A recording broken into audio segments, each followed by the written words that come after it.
来看国军今仔早起伫屏东的九病基地进行成功操演，机顶有双联阵的刺针飞弹甲飞弹车的实弹射击训练。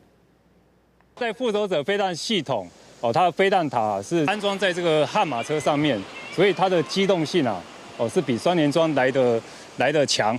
双联装系统呢因为它的这个装备比较小。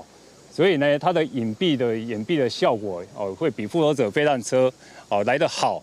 对空接战是时间是非常急促的那我们这一次在做射手训练的时候，我们是要求这个靶弹发射后7到12秒它就要能完成追瞄、锁定以及发射飞弹的一个动作。靶弹发射。 拖是刺针甲标枪飞弹，拢是国军早就有的军备。乌克兰爆发战争以来，嘛利用这寡军备对抗罗西亚，对咱国军来讲是有真悬的参考价值。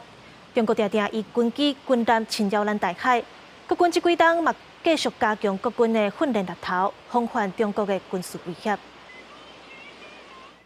那国军昨开始嘛伫屏东的嘉鹿塘海堡进行天马操演，做拖式分段的实弹训练，做回来看卖。 国军兄弟专线标准是发射开关，发射飞弹精准击到海上的目标，强大火力发出惊骇音波声。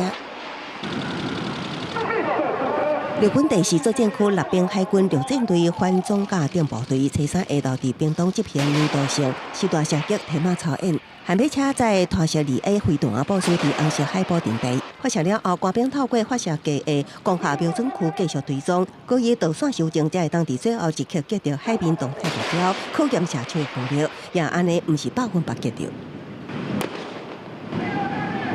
半自动导引可以借由射手的修正来针对这个目标来实施立即的一个这个弹道改变。我们可以快速的移动我的这个车辆，那。 占领阵地之后，来快速做接底的这个动作。我第一次射击很震撼，对，因为有打中。其实这摆的射手拢是头一摆参演，一直讲经验真可贵。那拖射2A 也属于古动后，明年咱国向比高买下1240粒的新型拖射2B的教会，采用更加先进的无线导引，射程也增高到4500公尺，有计强化5军战力。记者综合报道。